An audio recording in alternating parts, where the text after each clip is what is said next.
3 سالوں کی محنت کے بعد ابو دھابی میں انجینئرز اور آرکیٹیکٹس ایک ایسی بلڈنگ کا اسٹرکچر بنا چکے تھے جو کسی بھی طرح ممکن نہیں تھا۔ یہ کیپٹل گیٹ بلڈنگ کا اسٹرکچر تھا جس کو ابو دھابی کے خلیفہ بن زائد ال نہیان کی خصوصی فرمائش پر بنایا گیا تھا۔ کیونکہ اس بلڈنگ کا لاکھوں ٹن وزن صرف ایک طرف کو جھکا ہوا تھا، اسی وجہ سے انجینئرز کو یہ خوف تھا کہ کیلکولیشن سے تھوڑا بھی وزن بڑھایا گیا تو بلڈنگ کا یہ اسٹرکچر ایک ہی پل میں ڈھیر بھی ہو سکتا ہے۔ یہاں تک پہنچنے کے لیے کنسٹرکشن ٹیم نے جن چیلنجز کا سامنا کیا تھا وہ شاید برج خلیفہ کی کنسٹرکشن ٹیم نے بھی نہیں کیا ہوگا، کیونکہ کیپٹل گیٹ کا ڈیزائن ایک ایسا ڈیزائن تھا جو فزکس کے لاز کو توڑنے کے بالکل قریب تھا۔ عین اس ٹائم پر جب بلڈنگ لانچ کے لیے بالکل تیار تھی، ابو دھابی کے خلیفہ کی طرف سے کنسٹرکشن ٹیم کو ایک پیغام آیا جس میں ان کا کہنا تھا کہ ان کو اس بلڈنگ کے ٹاپ پر ایک ہیلی پیڈ بھی چاہیے۔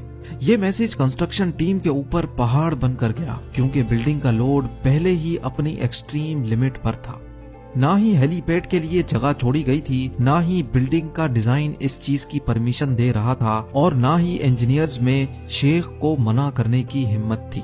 تو اب صرف ایک ہی سولوشن بچا تھا کہ کسی بھی صورت میں ہیلی پیڈ کو ممکن بنایا جائے، لیکن مسئلہ یہ تھا کہ آخر کیسے۔ ناظرین، کیپٹل گیٹ ابو دھابی میں موجود دنیا کی واحد ایسی بلڈنگ ہے جو اتنی اونچی تو نہیں، لیکن اس نے آرکیٹیکچر کے رولز کو باقاعدہ جھنجھوڑ دیا تھا۔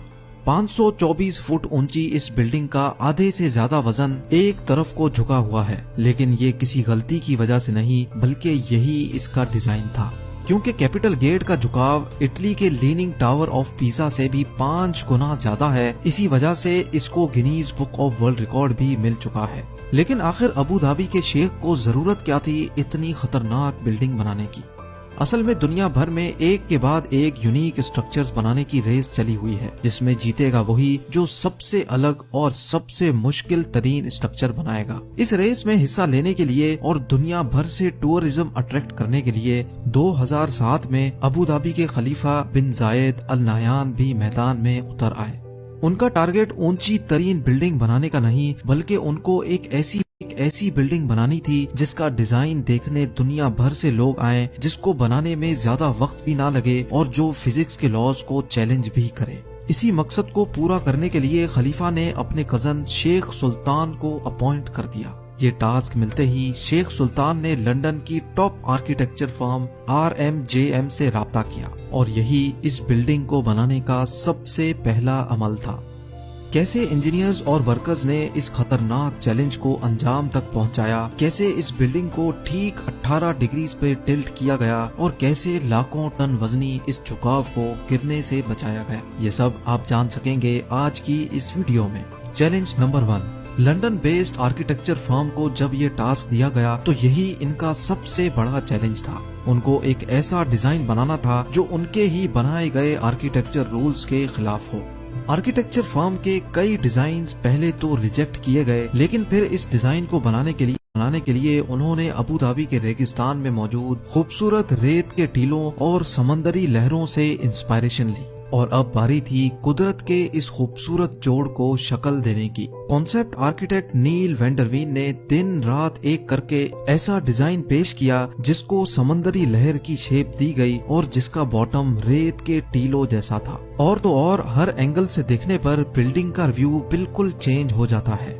چیلنج نمبر 2، یہ ڈیزائن شیخ سلطان کو پسند تو بہت آیا، لیکن اس میں ایک مسئلہ تھا۔ جی ہاں، کیپٹل گیٹ کے ڈیزائن کو ریئلٹی بنانے کے لیے ایکسٹرا آرڈنری انجینئرنگ چاہیے تھی، کیونکہ ڈیزائن کے حساب سے بلڈنگ کا ٹاپ اس کے باٹم سے پورے 108 فیٹ ہٹا ہوا تھا، اور جس کی وجہ سے بے انتہا فورسز پیدا ہوں گی جو بلڈنگ کی فاؤنڈیشن کو زمین سے ہی اکھاڑ دیں گی۔ تو اب کنسٹرکشن ٹیم کے لیے یہ چیلنج تھا کہ ان کو ایک ایسی فاؤنڈیشن تیار کرنی تھی جو جھکی ہوئی سائڈ کے لاکھوں ٹن کے وزن کو آرام سے جھیل سکے۔ اس چیلنج کو انجام تک پہنچانے کے لیے پروجیکٹ آرکیٹیکٹ ٹونی آرکیبولٹ نے فاؤنڈیشن بنانے کا کام اسٹارٹ کر دیا۔ کیپٹل گیٹ کی فاؤنڈیشن میں 400 کانکریٹ پائلز استعمال کرنے کا فیصلہ کیا گیا، یعنی اس بلڈنگ کا سارا لوڈ لوہے کے موٹے موٹے پائپس اور ان کے اندر بھرے کانکریٹ پہ ڈالا جانے والا تھا۔ लेकिन ये कोई आम फाउंडेशन नहीं थी। जिस साइड पर बिल्डिंग झुकेगी उसके नीचे फाउंडेशन पर 200 पाइल्स लगाए गए, जबकि दूसरी साइड वाले पाइल्स की लेंथ ज्यादा रखी गई, जिनको जमीन के अंदर ही मौजूद बड़े बड़े पत्थरों में ड्रिल करके अंदर घुसाया गया। इंजीनियर्स का ख्याल था कि इस तरीके से फाउंडेशन का लोड पूरी तरह से डिस्ट्रीब्यूट हो जाएगा। ये तो था फाउंडेशन बनाने का सिर्फ plan. Challenge number 3, capital gate का डिजाइन भी तैयार था और अब इंजीनियर्स ने लीनिंग टावर का लोड डिस्ट्रीब्यूट करने के लिए एक एक्स्ट्रा ऑर्डिनरी फाउंडेशन का प्लान भी तैयार कर लिया था। अब टाइम था फाउंडेशन का काम स्टार्ट करने का। इस फाउंडेशन के लिए बहुत बड़े लेवल पे खुदाई की जरूरत थी और तकरीबन 9600 टन मिट्टी जमीन से निकालनी थी।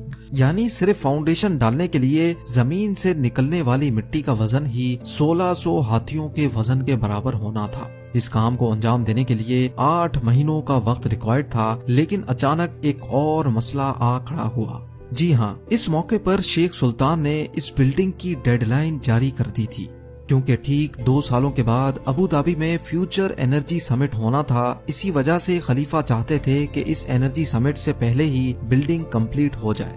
यानी अब इंजीनियर्स के पास सिर्फ 24 महीनों का वक्त था, जिसमें उनको फाउंडेशन भी डालनी थी, बिल्डिंग भी खड़ी करनी थी और इंटीरियर का काम भी कंप्लीट करना था। ये चैलेंज मिलते ही कंस्ट्रक्शन की पूरी टीम में एक अफरा तफरी सी मच गई थी, जिसकी वजह से उनको पूरा कंस्ट्रक्शन टाइम फ्रेम ही चेंज करना पड़ा। यानी जिस फाउंडेशन पे 8 महीनों का वक्त रिक्वायर्ड था, उसको दिन रात एक करके सिर्फ 3 महीनों में ही कंप्लीट कर लिया गया, क्योंकि इसके अलावा और कोई ऑप्शन भी नहीं था। चैलेंज नंबर 4, जैसे ही फाउंडेशन पूरी तरह से सूख गई, कंस्ट्रक्शन टीम एक बार फिर से मैदान में उतर आई। अब इनका चैलेंज था टावर की कंस्ट्रक्शन स्टार्ट करने का, लेकिन यहाँ उनको एक और चैलेंज का सामना करना पड़ा। नॉर्मल स्काई स्क्रैपर्स एक सॉलिड कोर के गिर्द बने होते हैं जो बिल्कुल सीधा ऊपर तक जाता है, लेकिन कैपिटल गेट के केस में अगर ऐसा ही कोर बनाया गया तो झुकाव की वजह से कोर एक तरफ को मुड़ भी सकता है, जिसके इंतहाई खौफनाक नतायज भी हो सकते हैं। इस मसले से निपटने के लिए इंजीनियर्स को रिवायती सोच से हटकर काम करना था, जिसके लिए ये प्लान किया गया कि कैपिटल गेट का कोर सीधा नहीं बल्कि कर्व्ड बनाया जाएगा और कोर मुकम्मल होने के बाद बिल्डिंग का बकाया हिस्सा इसके इर्द गिर्द फिट किया जाएगा। लिहाजा अब कर्व्ड कोर का काम जल्द अज जल्द स्टार्ट करना था, ताकि डेडलाइन से पहले ही काम खत्म हो सके। चैलेंज नंबर 5, इस खास किस्म के कोर को बनाने के लिए हैरत अंगेज तौर पे 2 करोड़ 15 लाख केजी का स्टील और 3 करोड़ 60 लाख केजी का सीमेंट कंक्रीट इस्तेमाल होना था। लेकिन अब यहाँ एक और मसले ने जन्म लिया। अबू धाबी की कड़कती गर्मी में दिन के टाइम पर पारा 50 डिग्री सेंटीग्रेड तक पहुँच जाता है। अगर कंक्रीट को इस गर्मी में डाला गया तो वक्त से पहले ही वो खुश्क हो जाएगा, जिसकी वजह से कोर में क्रैक्स पड़ने का खदशा था। लिहाजा अब कंस्ट्रक्शन टीम को एक ऐसा सॉल्यूशन सोचना था जिससे कंक्रीट डालते ही खुश्क ना हो। आखिरकार ये सोचा गया कि कंक्रीट बनाते वक्त जो पानी डाला जाएगा वो नॉर्मल टेम्परेचर का नहीं बल्कि ठंडा पानी होगा, और जिस वक्त कंक्रीट डाला जाएगा वो दिन का टाइम नहीं बल्कि रात का समा होगा, जब टेम्परेचर 30 डिग्री सेंटीग्रेड तक गिर जाता है। ये काम अंजाम देने के लिए आइस फैक्ट्री से बर्फ मंगाई जाती, जिसको पिघलाकर ठंडे पानी के तौर पे सीमेंट और पत्थरों के साथ मिलाकर कंक्रीट मिक्सचर बनाया जाता था। तकरीबन 150 रातें यानी 5 महीने लगाकर कैपिटल गेट का कर्व कोर कंप्लीट कर लिया गया। चैलेंज नंबर 6, अबू धाबी के सेंटर में वर्ल्ड क्लास स्ट्रक्चर बनाया जा रहा था, जिसका आधे से ज्यादा काम पूरा हो चुका था, लेकिन असल चैलेंज अभी बाकी था। जी हाँ, कंस्ट्रक्शन टीम ने कोर को तो थोड़ा कर्व शेप दे दिया था, मगर अब बारी थी बिल्डिंग के असली झुकाव की, जिसके लिए डायाग्रिड टेक्नोलॉजी का इस्तेमाल होना था, जिसमें लोहे से बना फ्रेम छोटे छोटे हिस्सों में कोर के गिर्द लगाकर बिल्डिंग को झुकाया जाना था। टोटल 720 लोहे के बड़े बड़े फ्रेम्स बनना थे, लेकिन बिल्डिंग की शेप की वजह से हर फ्रेम को अलग से डिजाइन करना था। यानी टोटल 720 लोहे के फ्रेम्स, हर एक फ्रेम का वजन 16,000 केजी और हर एक फ्रेम की शेप एक दूसरे से अलग होगी। ये काम अंजाम देने के लिए शारजा की एक स्टील मैन्युफैक्चरिंग कंपनी को टास्क दिया गया, क्योंकि हर फ्रेम की शेप एक दूसरे से अलग थी। इसी वजह से पूरे 720 फ्रेम्स कंप्लीट करने में इनको 5 महीनों का वक्त लग गया। Challenge number 7। आखिरकार वर्कर्स की अनथक मेहनत के नतीजे में कैपिटल गेट का डायग्रेड भी कंप्लीट हो गया और साथ साथ विंडो पैनल्स लगने का काम भी चलता रहा। अब बिल्डिंग में सिर्फ छोटे मोटे काम ही बाकी थे जो शेख सुल्तान की दी गई डेडलाइन से पहले ही कंप्लीट हो जाने थे। बिल्डिंग अब हैंडओवर के बिल्कुल करीब ही थी कि अचानक अबू धाबी के खलीफा के ऑफिस से एक मैसेज आया जिसमें उन्होंने कैपिटल गेट के टॉप पर एक हेलीपैड की फरमाइश कर दी। ये मैसेज कंस्ट्रक्शन टीम के ऊपर पहाड़ बनकर गिरा क्योंकि फाउंडेशन से लेकर डायग्रेड तक सब कुछ कंप्लीट हो चुका था और कैपिटल गेट का सारा लोड पहले से कैलकुलेटेड था। यानी डिजाइन बनाते वक्त हेलीपैड और हेलीकॉप्टर का वजन शामिल नहीं किया गया था। ये मसला कैपिटल गेट की कंस्ट्रक्शन के दौरान खड़ा होने वाला सबसे बड़ा मसला साबित हुआ।